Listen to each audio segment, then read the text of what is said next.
The clock in the Ethelgard entrance hall had just struck 2 when Eloin Ethelgard, Duchess of Ethelgard, descended the staircase for the last time that night. One trunk was in the footman's hands ahead of her. Her traveling coat was pulled over her nightgown, her hair loose and unpinned because she had not stopped to arrange it, and she was not going to stop now. The single lamp on the hall table threw her shadow long across the marble floor, and the house around her was utterly silent. The silence of a place that did not yet know what was happening inside it. The silence before a door closes and does not open again. She had packed in 40 minutes. She had chosen every item with a steadiness that surprised even herself, because the steadiness was not composure. It was the particular calm that comes when a decision has already been made and the body simply follows. She heard him at the top of the stairs before she saw him, and she did not slow her pace. "Where are you going?" Caspian asked. Eloin reached the bottom step and crossed the hall toward the door. "Away from a man who told me he never loved me." "I did not mean—" "You meant it." She stopped then, her hand on the door, and turned to look up at him. Caspian Ethelgard, Duke of Ethelgard, 31 years old, standing at the top of his own staircase in his shirt sleeves, with an expression she had never seen on his face before. It was not guilt. It was something worse.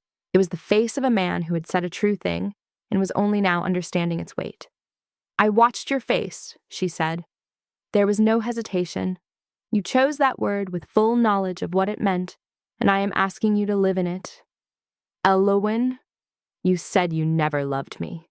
She said it back to him plainly, without tremor, the way you repeat a sentence to a man who has not yet understood that he spoke it aloud. "Never. That word includes tonight and last year and the morning Lyra was born and our wedding. Every year of it, every morning of it. You chose that word. I am not going to stand in this house and argue about it." She opened the door. November air came in, cold and clean, and the carriage was waiting on the gravel just as she had asked Hollis to arrange it an hour ago, because she had known for at least an hour, that she was going to leave tonight. "Do not come after me," she said. "Lyra stays with Miss Oldwell. She will not be woken at 2 in the morning because her father does not love her mother. You can explain it to her in the morning in whatever way seems kind." "I did not say I do not." "You said you never loved me," Eloin said again, and this time her voice was very quiet. "That is not a sentence I can unhear. Good night, Caspian." The door closed behind her. The carriage wheels turned on the gravel drive, and the sound of them diminished through the dark until there was nothing left but the house. Hollis found the Duke of Ethelgard still standing in the open doorway at 4 in the morning. The butler had risen, dressed in full, and brought a lamp. He did not speak immediately. He stood beside the Duke and looked out at the empty drive where the carriage tracks were still visible in the frost. "Your Grace," Hollis said at last. "She left," Caspian said. His voice was flat. "Yes, Your Grace. I told her I never loved her." Hollis was quiet for a moment. Then he said, "Did you mean it?" Caspian answered without hesitation, "Yes." Hollis looked out at the drive a moment longer. "Then I believe Your Grace does not know what the word means," he said. "Because I have served this house for 30 years, and the man I watched at breakfast every morning loved his wife." He set the lamp on the hall table, withdrew to the back of the house, and left the Duke standing in the doorway with the November cold coming in and the tracks in the frost slowly filling with shadow. The argument had begun, as so many arguments do, over something small. There had been a dinner engagement with the Harrowfields, neighbors of long standing, cancelled by Caspian with 2 hours' notice on the grounds of correspondence that could not wait. Eloin had sent her apologies alone. She had managed the social consequence of it, as she managed most social consequences, with a letter and a basket of preserves from the kitchen garden and a warmth that was entirely her own. She had not said anything about it that evening. She had not said anything about it the following morning. She had waited 7 years to say anything. And then on a Tuesday night in November, when Caspian returned from his study at 11 o'clock and found her still at the writing desk working through the charitable fund accounts he had asked her to review, he had said without looking at her that she could leave those until tomorrow. Something in her went very still. "Caspian," she said. She set down her pen. "Do you love me?" She had never asked it before.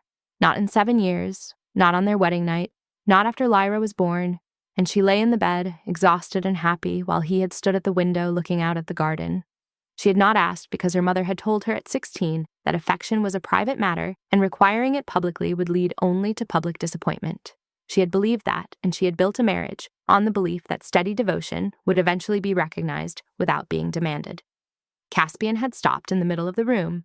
He had looked at her, and she had watched his face, watched him consider the question with genuine seriousness, the way he considered every question that required an honest answer. And she had seen the moment he arrived at his conclusion. "No," he said. "I do not believe I do. Not in the way the word is meant." She had sat very still at the writing desk. "What way is the word meant?" "What my parents had," he said. "That was love. It consumed them. My mother died of it. My father." He stopped. "What I feel for you is something else. Admiration, regard. I rely on you completely, but I have never—" He stopped again. "I never loved you. I should not have let you believe otherwise." And that was the word. Never. She had heard it land in the room like a stone into water, and she had sat for a moment feeling the rings of it spread outward through their 7 years. It spread through their wedding morning when she had been nervous in the church, and he had found her hand and held it through the whole ceremony. Through the night Lyra was born, and he had been in the room the whole time, because she had asked him to stay, and he had stayed without complaint. Through every morning of 7 years, all of it was retroactively emptied. She had gone upstairs and packed in 40 minutes. What she had built in 7 years at Ethelgard was not small. There was the household correspondence, 200 letters in a year, many of them political, all of them in her hand, because Caspian found the social obligations of his position genuinely tedious and she was better at them. There were the tenants' winter provisions. She had established a fund in the 2nd year of their marriage, had managed it herself, and had written out to the farms in November every year to see that the coal and the flour and the salt were properly distributed. There were the charitable accounts, and the kitchen garden she had planted the week Lyra was born because she had needed something growing. Lyra was 5 years old and did not yet know what had happened. On their wedding night, Eloin had been nervous, genuinely, visibly nervous, which she had not expected of herself. She had sat on the edge of the bed, and her hands had been unsteady, and Caspian had sat beside her and taken her hand and placed it flat on his chest over his heart and held it there. His heart had been going quickly. She had felt it. "My heart is fast, too," he had said. And she had laughed. A real laugh, startled out of her, and the nervousness had gone. She had thought about that moment many times in the years that followed. She would not think about it again for a long time. That memory was his now. He returned to it every night she was gone, turning it over in his hands like something he had found in a drawer and could not name. Caspian rode to Ashgrove the following week. Ashgrove was Lady Beatrix's dower house in Dorset, a small, well-kept property with a stone gate and a kitchen garden that Eloin had always admired. He had not sent word ahead. He had not known what to say in a letter, and he had believed that if he arrived in person, something would resolve itself. Lady Beatrix met him at the gate. She was 73 years old, 4 feet 11 inches tall, and she looked at him with the expression of a woman who has heard the relevant facts and has already formed her judgment. "She is not available," Lady Beatrix said. "I am not asking for long, 10 minutes. "You may not have 10 seconds of her time." Lady Beatrix regarded him steadily. "She arrived at dawn in her nightgown with 1 trunk. 1 trunk, Your Grace, after 7 years of marriage. She had her hair in a plait because she had not had time to do anything with it. I gave her tea in bed, and I sat with her until she slept." She paused. "Whatever you said to her, you should say the opposite. That is my advice. Whether you are capable of it is not my concern." She did not invite him inside. He rode back to Ethelgard without having seen Eloin. 2 days later, Lady Evangeline arrived. The Marchioness of Arden was Eloin's mother, a woman of 52, who had spent 30 years managing a marquisate with the same quiet efficiency her daughter had brought to Ethelgard, and who had learned very early that quiet efficiency was rarely thanked. She came in the afternoon, declined tea, and stood in the center of the Ethelgard drawing room with her gloves still on. "I am not here to shout at you," she said. "I am here to tell you one thing and then leave." "Lady Evangeline," Caspian began. "My daughter asked you one question in 7 years of marriage," Lady Evangeline said. "One. She is not a woman who asks for things. I taught her that myself, and I have spent 30 years wondering whether it was good advice. But she asked you, and at the one moment it was required, you gave her the wrong word." She pulled on her second glove and looked at him directly. "You are not a cruel man. I have always believed that. But fools are not always cruel, and fools do not deserve my daughter. I hope you prove yourself something other than a fool. I would not bet on it." She left. He stood in the drawing room for a long time after her carriage had gone. Then he walked through the house. He had walked through it 1,000 times. He knew every room, every corridor, every piece of furniture in its place. He had never looked at any of it. The study, 3 vases on the windowsill, each with dried flowers from the kitchen garden arranged by height, replaced every month. He had not placed them there. He had not noticed them for 7 years. The hall table, the schedule in Eloin's handwriting, the tenants' winter visit, dates already prepared for December, though it was only November. She had been planning ahead. She had always been planning ahead. The correspondence drawer, 40 letters drafted in her hand, awaiting his signature. Political letters, social letters, letters to the charitable fund trustees. He had signed them as they came and never read past the first paragraph. The kitchen door closed. It opened at 6 every morning when Eloin came down to speak with Cook about the day's provisions. He had heard it every morning for 7 years without registering the sound. It had not opened this morning. It had not opened yesterday.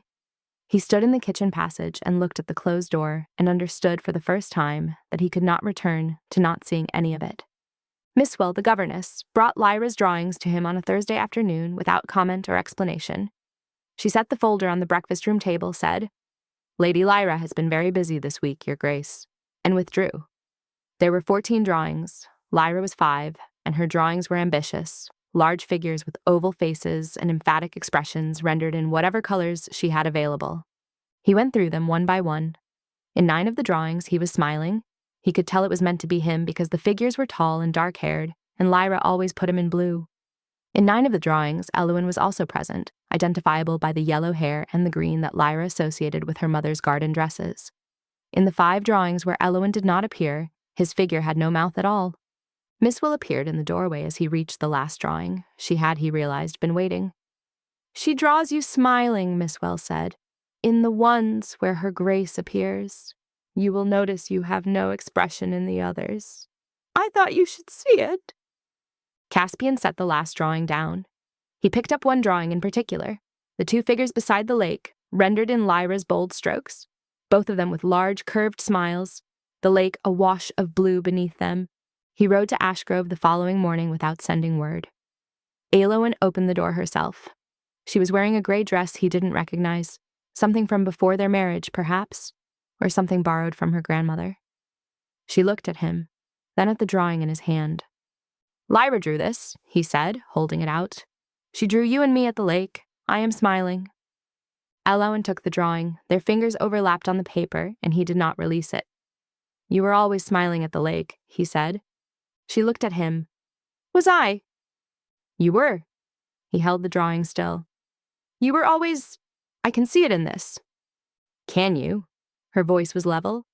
"Or can you see what Lyra drew, and you're telling yourself you remember it?" He opened his mouth. He found he could not answer with confidence. He was not certain whether he remembered her smiling at the lake or whether he was now constructing the memory from a 5-year-old's drawing, and the uncertainty showed on his face. Eloin removed the drawing from his hand gently, without force, the way you take something from a child who is holding it too tightly. "Go home, Caspian," she said. She closed the door. That night at Ashgrove, she placed the drawing on her bedside table. She did not examine why. He began walking the estate in the evenings, not purposefully. He was not a man who walked for the pleasure of it, but because the house was wrong at night, and the garden was less wrong than the rooms. The kitchen garden was in its winter state, the beds cut back and mulched, but the structure of it was visible. The careful rows, the herb section along the south wall, the rosemary bed that he had never particularly noticed. The head gardener, Penworth, found him standing at the rosemary bed on the 3rd evening. Her Grace planted that the week Lady Lyra was born, Penworth said without being asked. Said she wanted something that would last. Caspian looked at the rosemary. It was substantial, 7 years of growth, woody at the base, spreading well beyond its original bed. "What else did she plant?" Penworth told him. He took out a notebook and wrote the names down. Rosemary, sage, thyme, the lavender along the east wall, the kitchen herbs in the center beds, the climbing rose on the garden gate that Penworth called a maiden's blush. He wrote them all down, though he did not know what he intended to do with the list. He slept for 3 nights in the garden shed, Not from sentiment, but because the bedroom was wrong. Her pillow was still on her side, the dressing table still held her bottles, and the study was wrong, and the breakfast room was wrong, and the garden shed was the only place in the house that did not have her absence built into it. It was during this period that the first version of Lady Fortescue's story reached him.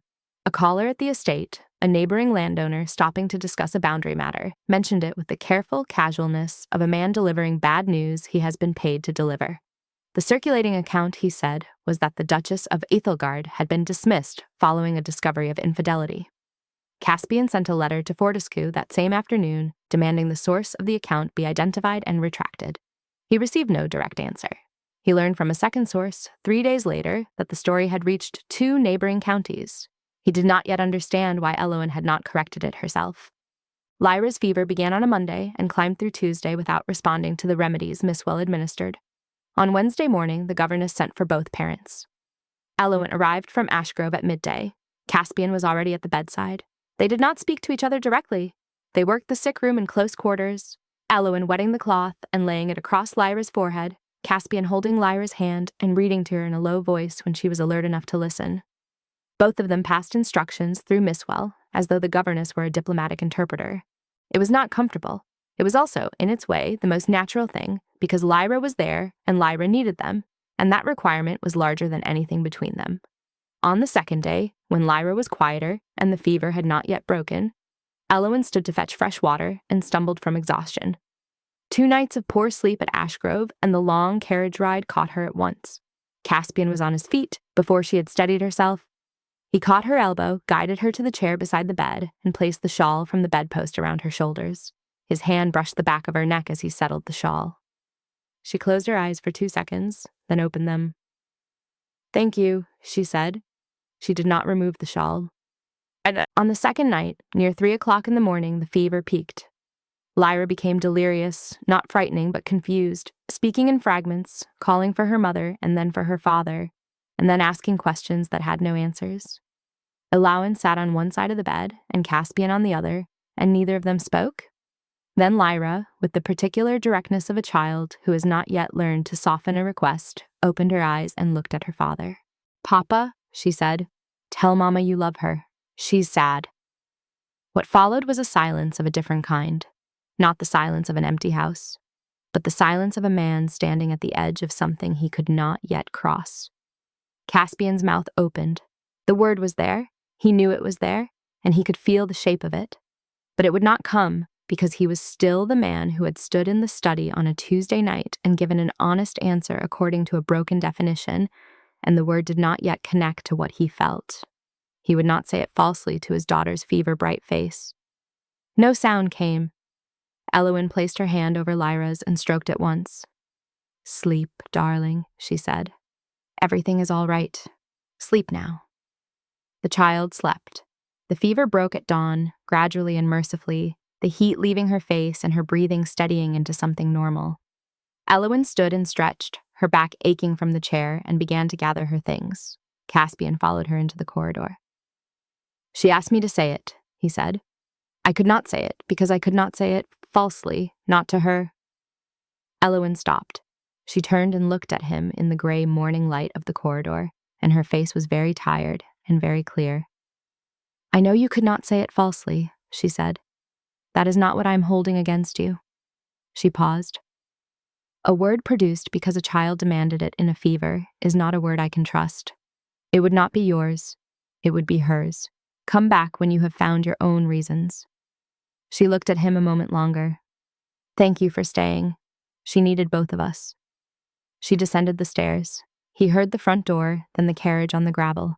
He went back to the nursery and sat beside Lyra, who was sleeping peacefully now with her color returned, and he sat there until the failure of the night before had settled into something he could carry.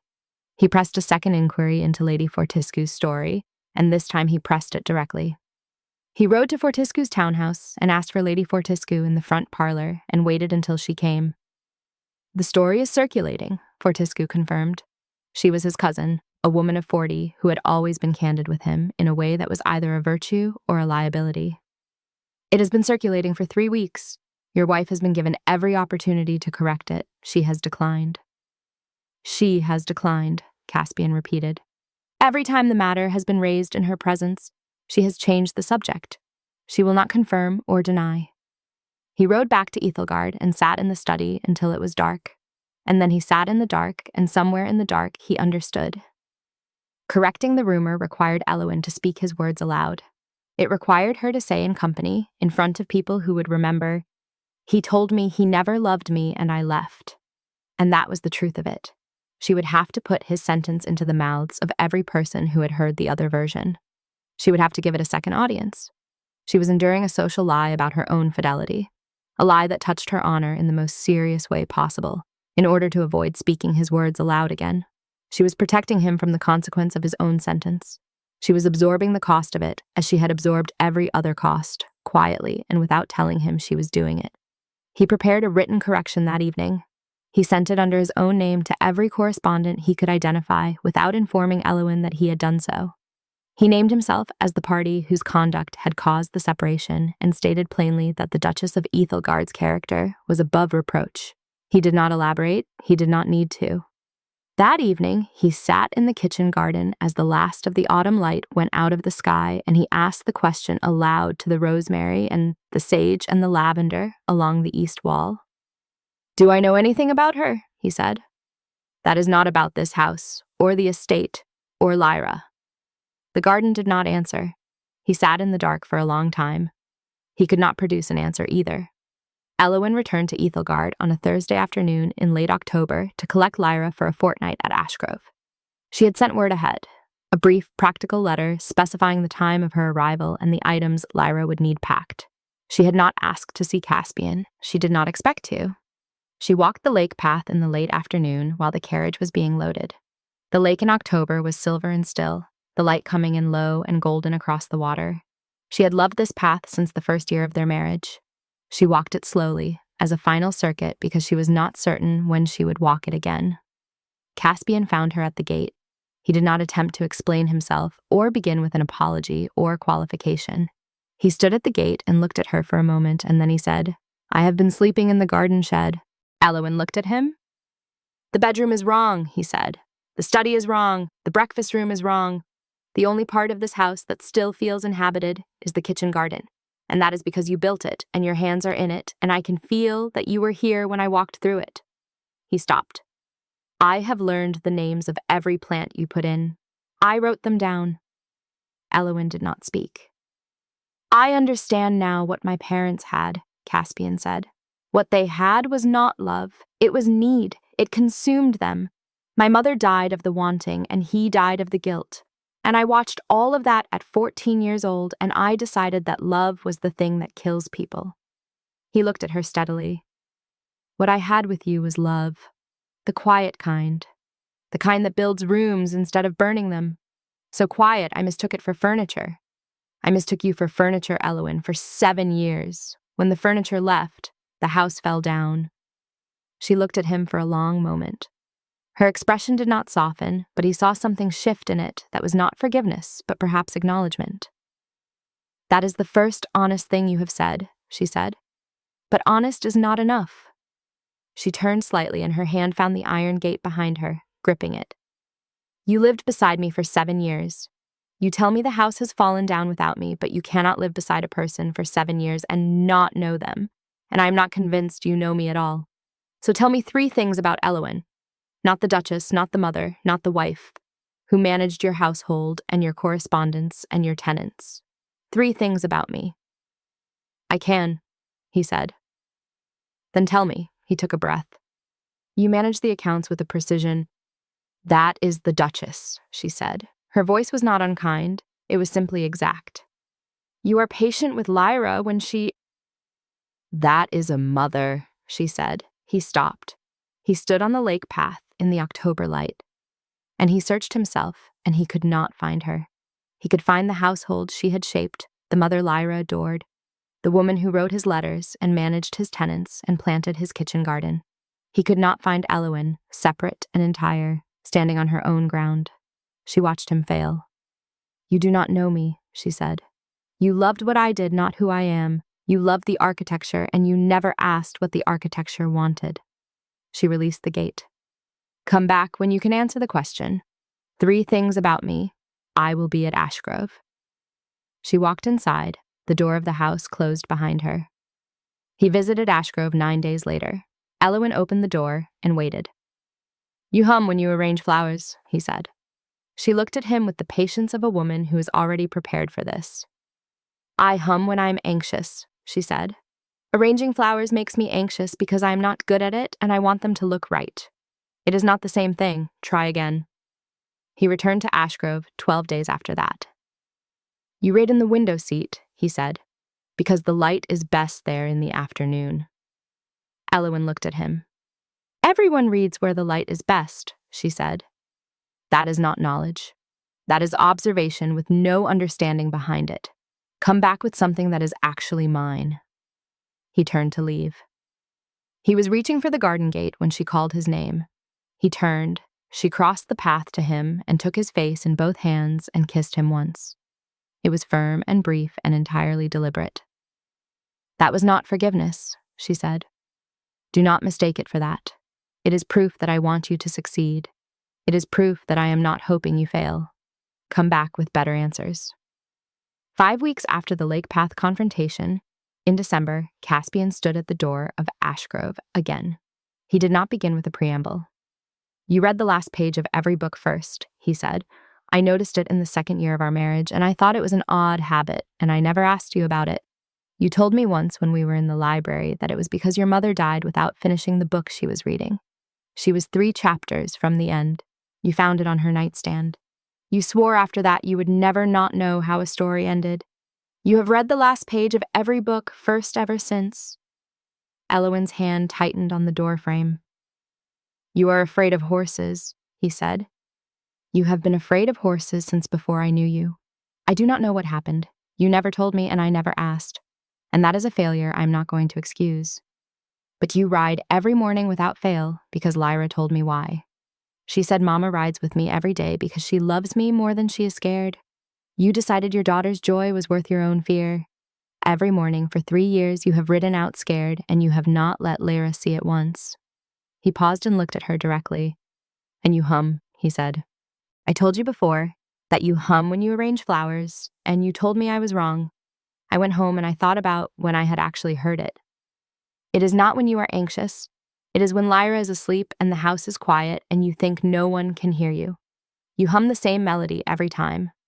I do not know its name, but I have heard it in my head every night for 9 weeks, every night since you left, and I have only now understood what it was. It was the sound of you being happy." Eloin stood in the doorway of Ashgrove, and she did not speak for a long moment. "The melody is one my mother sang," she said at last. "She sang it when she was making tea or walking in the garden. I did not know I hummed it. I did not know anyone had ever heard it." "I heard it," Caspian said. "I heard it for 7 years. I did not know what I was hearing, and now I do." She stepped back from the door to create a space he could choose to enter or not. He waited. She nodded once, and he stepped inside. She closed the door behind them, both on the same side of it, and that was enough for today. Early winter came to Ethelgard. Caspian was kneeling at the sage bed with the shears when the kitchen door opened. He heard her boots on the gravel before he turned. The left heel was worn, a particular sound he had catalogued over 9 weeks of absence. He did not turn immediately. "You are cutting too close to the root," she said. "I have read 3 books on sage," he said, "and I am still doing it wrong." She crouched beside him and her fingers closed over his on the handles. "Cut at the node," she said. "Not below it. Here." She guided the cut, and the sage came away cleanly. He stood and turned. She was wearing the dark traveling coat with the worn cuffs pulled over a dress he recognized from their 3rd year of marriage. Behind her, he could see Hollis directing a footman with a trunk, the same trunk being carried back in. "I am not the same woman who left," Eloin said. "I know," he said. "The words you said are in the walls of this house," she said steadily. "I hear them now, standing here.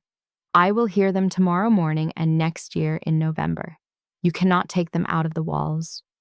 "I know," he said, "but you can put other words in instead, better ones, every day until the house sounds different." "I am asking you to do that," she said. "Start now. He did not search for the right words because they had been there for 9 weeks. I love you, he said. I loved you when you planted this garden the week Lyra was born. I loved you when you opened the kitchen door every morning at 6 and I heard it from the study. I loved you every day for 7 years, and I called it something else because I was afraid of the word, because I thought love was destruction. What I had with you was the opposite. I have the name now. Say it again, she said. I love you, Eloin. She reached for his hand with a deliberate full grip. The kitchen door needs oiling, she said. The left hinge. Things seize when they are not used. They walked into the house together, her hand in his, the sage smell on both of them. The kitchen door swung shut behind them on the left hinge, making the particular sound of something that has been still for a long time beginning to move again. At 6 o'clock the following morning, the kitchen door opened. It sounded different. Not the sharp, neglected creak of the past 9 weeks, but a smooth, functional arc that cut through the early morning mist. Caspian was already there, standing in the shadows of the passage. He had not slept in the garden shed last night, but he had not quite slept in the master bedroom either. He had sat in the armchair by the window, watching the frost form on the glass, waiting for this specific sound to prove that the previous day had not been a fever dream. Eloin stepped into the kitchen. She was dressed for the day, her hair pinned with the usual precision, but when she saw him, she paused. The morning light was gray and thin. You are awake, she said. Her voice was the first note of a new melody in the house. I was waiting for the door, Caspian admitted.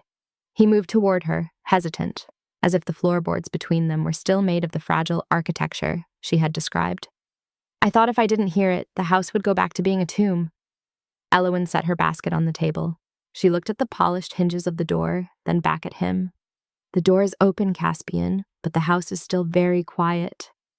Then we shall make some noise, he said. He reached out, and this time his touch was not for a duchess or a mother, but for the woman who read the last page of every book first. He took her hand, and for the first time in 7 years, they stood in their own kitchen, not as masters of an estate, but as two people who had survived a shipwreck. That first day was a series of careful negotiations.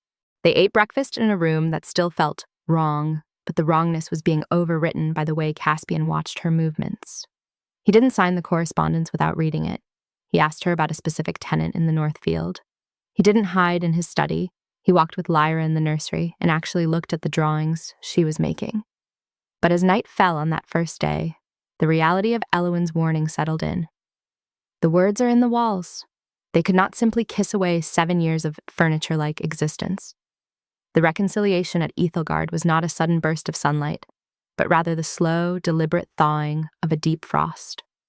By December, the heavy snows had arrived, trapping them within the very walls Eloin said were haunted by his words. Caspian's written correction to the neighbors had been too effective. By Christmas, the social landscape of Dorset had shifted. Eloin was treated with a suffocating, pious pity whenever they ventured out, while Caspian was met with cold, hard stares from men who had previously been his closest peers.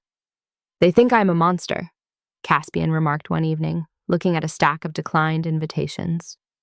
You told them you were, Eloin replied, looking up from her book, the last page of which she had already memorized. You gave them a villain to hate, so they wouldn't have to question my honor. It was a very loud way of saying you love me, Caspian. It is a small price to pay, he said.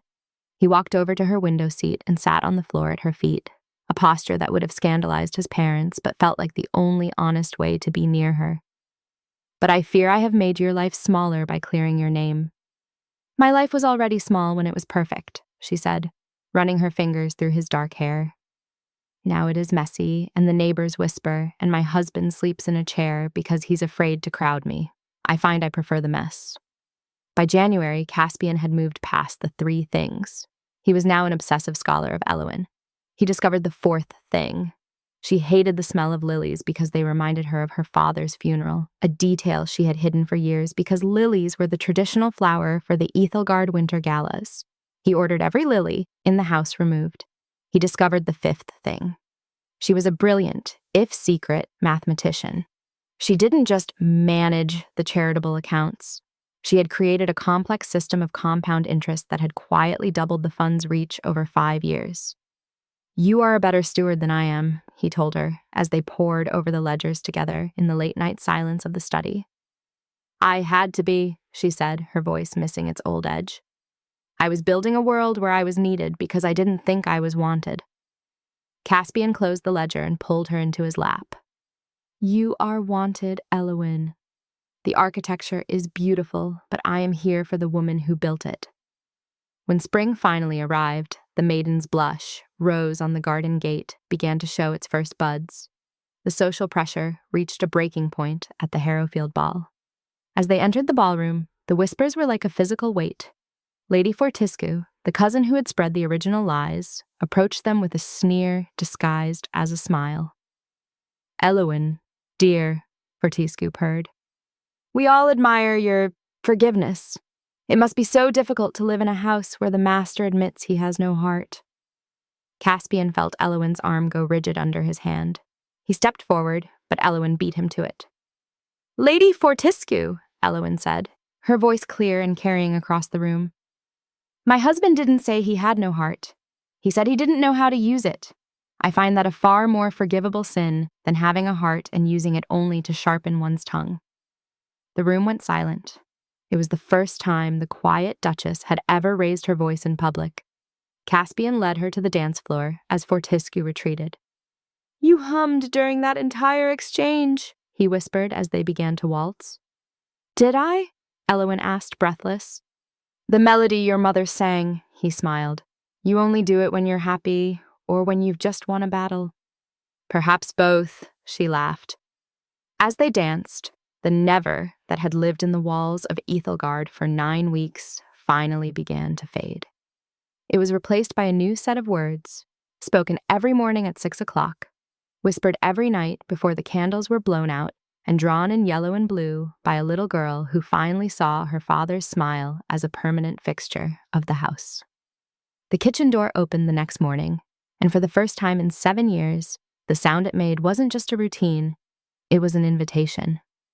The winter that followed Eloin's return was the harshest in a decade. Snow blanketed the kitchen garden, burying the rosemary and sage under a heavy white shroud.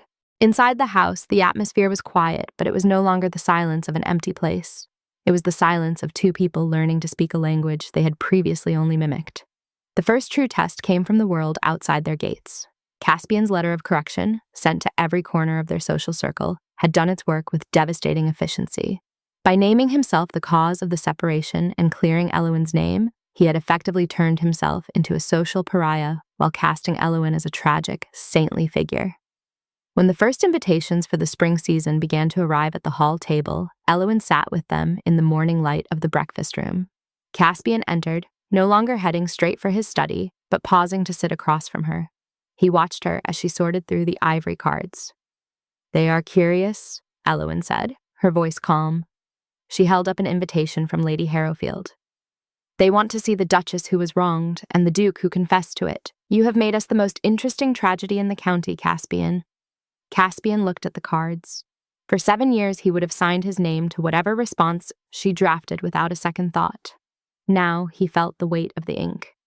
"I did not do it to make us interesting. I did it because the truth was the only thing I had left to offer you." "I know," she said. "But now we must decide how to live in that truth. If we go, they will whisper. If we stay, they will assume the house is still falling down." "Does it matter what they assume?" Caspian asked. Eloin looked at him, really looked at him, seeing the man who had slept in a garden shed rather than live in a house without her. "It matters because I spent 7 years being the perfect Duchess to protect your reputation. Now that you have dismantled it for my sake, I find I am not quite sure who we are supposed to be in public." Caspian reached across the table. It was a gesture that was still new to him, the act of initiating contact without a specific purpose. He took her hand.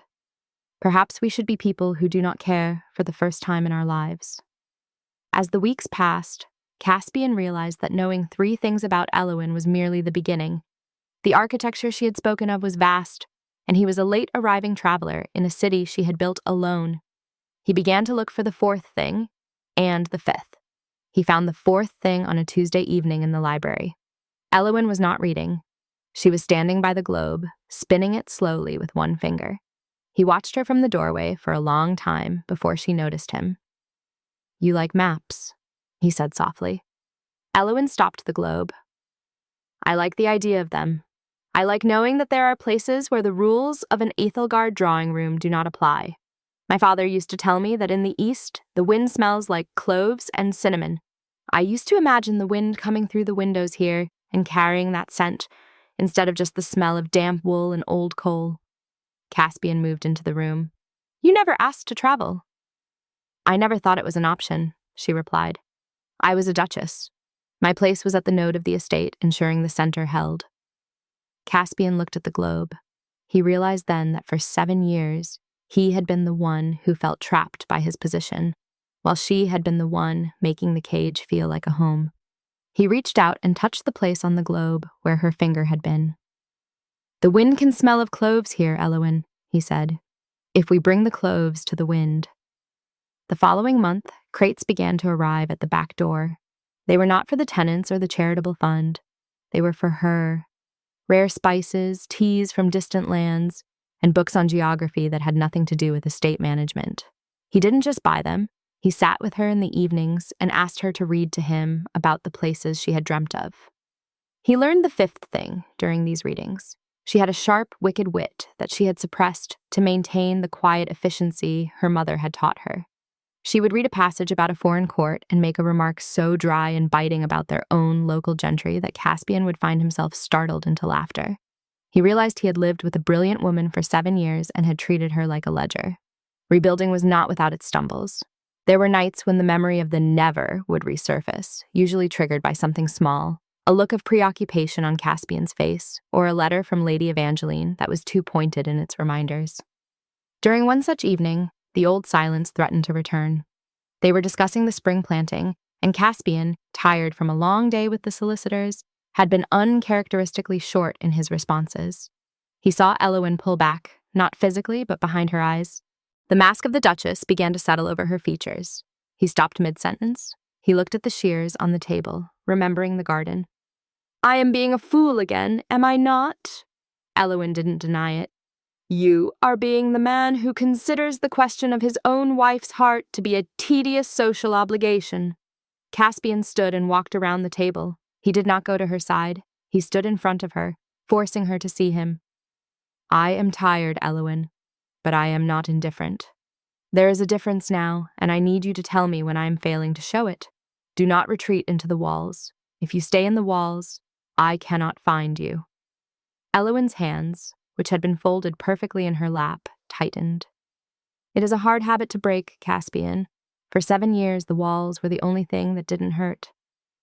"Then we will tear them down," he said. "One stone at a time, even if the house feels drafty for a while." He stayed there until she reached out and took his hand.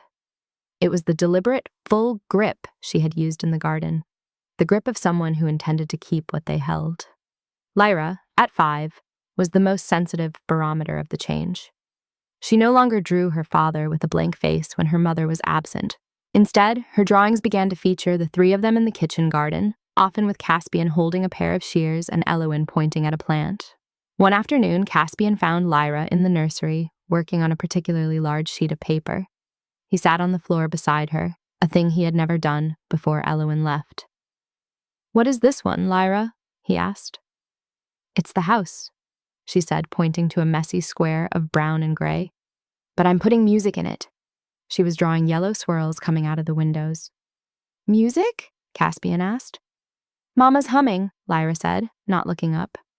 "It goes everywhere now, even into your study. Did you hear it today?" Caspian closed his eyes for a second. He had heard it. He had been sitting at his desk, and through the heavy oak door he had heard that soft, familiar melody, the sound of her being happy. For the first time in his life, he hadn't just registered it as a background noise. He had stopped writing, leaned back, and simply listened. "I heard it, Lyra," he said. "It's very beautiful music." "Mama says she didn't know she did it," Lyra whispered, leaning in as if sharing a great secret. "But I think she does it because the house isn't scared anymore."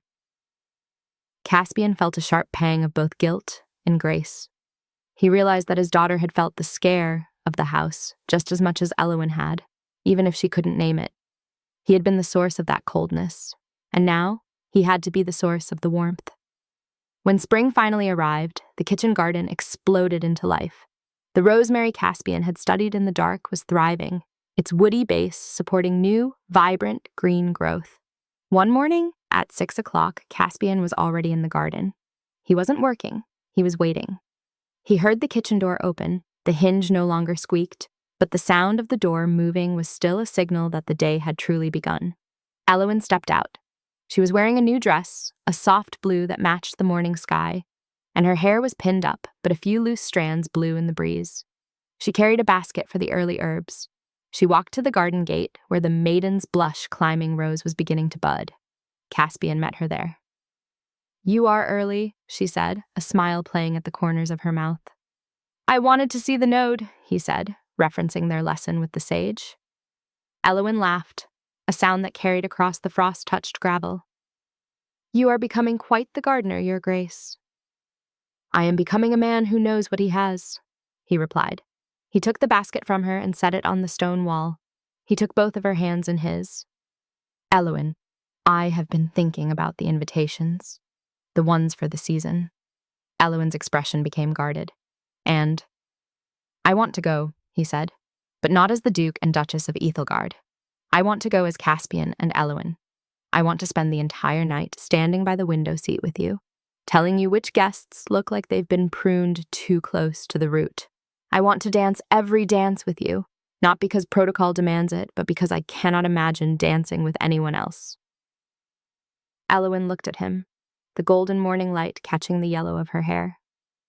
"They will still whisper, Caspian." "Let them," he said. "They will be whispering about how the Duke of Ethelgard finally learned what the word love means. It will be the most honest gossip they've had in years." Eloin leaned her head against his chest. She could hear his heart. It was fast, just as it had been on their wedding night. But this time, it wasn't fast from nervousness. It was fast from the sheer, overwhelming reality of the life they were building. "The kitchen door doesn't squeak anymore," she whispered into his shirt. "I know," he said, resting his chin on her head. "I oiled it myself." "And the walls?" Caspian looked back at the great stone house, the architecture he had once mistaken for the sum total of his life. "The walls are just stone, Eloin. We are the ones who make the sound." As the sun rose higher, casting long, warm shadows across the garden, the Duchess of Ethelgard didn't return to the house to check the correspondence or manage the accounts. She stayed in the garden with her husband, and for the first time in 7 years, she didn't just hum her mother's melody. She sang it, her voice clear and bright, filling the air until the house behind them didn't just look like a home, it sounded like one.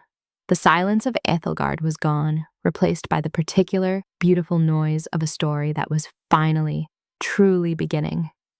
The Harrowfield Ball was the first major social event of the spring, and for the gentry of Dorset, it was the most anticipated theater of the year. When the Ethelgard carriage arrived, a hush rippled through the vestibule. Caspian stepped out first, but he did not merely offer his hand as a matter of etiquette. He waited, his eyes fixed on the carriage door with a focused intensity that made the footman look away. Eloin emerged in a gown of deep emerald silk, a color that made her look less like a wronged saint and more like a woman who had found her own fire. As they entered the ballroom, the whispers were like the dry rustle of autumn leaves. "Look at him," a dowager murmured behind her fan. "He looks as if he's afraid she might vanish if he blinks." "And look at her," another replied. "She isn't looking at the floor. She isn't even looking at him. She's looking at the room as if she owns it." Lady Fortescue approached them midway through the evening. She was the one who had confirmed the rumors of Eloin's infidelity to Caspian during her absence, a woman who lived for the structural integrity of a scandal. "Your Graces," Lady Fortescue said, her smile as sharp as a diamond.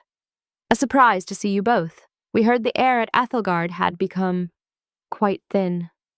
Caspian felt the old, cold, protective instinct rise, but Eloin's hand on his arm tightened. She stepped forward. "The air at Ethelgard is perfectly clear, Lady Fortescue," Eloin said, her voice carrying just enough to reach the surrounding circles. It is a pity the same cannot be said for the air in certain London townhouses. My husband's written correction was quite thorough, was it not? I hope it reached your desk. It would be a shame for a woman of your influence to be the last to know the truth. The strike was precise. Lady Fortescue's smile faltered. Caspian felt a surge of something that wasn't just admiration. It was the thrill of standing beside a partner who no longer needed to hide her wit to protect his dignity. "Shall we dance, Eloin?" Caspian asked, ignoring the cousin who had once been his confidant. As they moved to the center of the floor for the waltz, Caspian realized that the glass armor Eloin had worn for 7 years had finally shattered. In its place was something far more resilient. He leaned in close, his breath brushing her ear. "You hummed the first 3 bars of that melody just now," he whispered. Eloin flushed, a genuine bloom of color. "The music was slightly off-tempo. I was correcting it in my head." "No," Caspian smiled. "You were happy? Admit it." "I will admit nothing in a room full of Harrowfields," she teased, but she leaned into him, and for the first time in their lives, the dance wasn't a performance. It was a conversation. A week after the ball, Caspian found himself standing at the stable doors at 7 o'clock in the morning. He had remembered what he'd told Eloin at Ashgrove.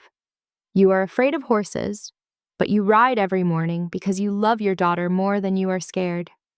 He watched from the shadows as Eloin approached her mare. Her movements were stiff, her jaw set. She was doing what she had done for 3 years, overcoming a deep, visceral terror for the sake of Lyra's joy. Caspian stepped forward before she could mount. Eloin started, her hand flying to her throat. "I didn't mean to frighten you," he said softly. "You are always in the garden at this hour," she said, trying to steady her breathing. "Why are you here?" "I realized I am the master of this estate, and yet I have allowed my wife to face her greatest fear alone for 1,000 mornings." He walked toward the mare, a gentle beast named Selene. "Tell me what happened, Eloin. The thing you never told me." Rowena looked at the horse, then at her husband. The silence lasted a long time. "I was 10, she said finally. My father's hunter bolted. I was on a pony behind him. I saw him fall, and I saw the horse. I saw what 1,000 pounds of panicked muscle can do to a man. The kitchen door doesn't squeak anymore," she whispered into his shirt. "I know," he said, resting his chin on her head. "I oiled it myself." "And the walls?" Caspian looked back at the great stone house, the architecture he had once I didn't ride again until Lyra asked me to. I couldn't let her inherit my cowardice. Caspian reached out and took the reins from her. "It isn't cowardice to walk into the fire every morning for someone you love. It is the definition of courage." He held out his hand. "Ride with me today. Not on separate horses. Ride with me on Titan." Titan was his great black stallion, a beast that usually required a firm hand. Eloin looked at the horse and shivered. "Trust me," Caspian said. "I will not let you fall. I will be the architecture this time." She took his hand. He lifted her up onto the saddle in front of him, her back against his chest. As Titan began to move, Eloin's entire body was a cord of tension. But Caspian's arms were a solid cage around her, his hands steady on the reins. He spoke to her the entire time, not about the estate, but about the scent of the gorse, the way the light hit the valley, and the plan he had for their trip to the coast. Slowly, her shoulders dropped. The terror didn't vanish, but it was eclipsed by the feeling of his heartbeat against her spine. "You're not humming," he noted. "I am concentrating on staying alive," she gasped, but there was a laugh in her voice.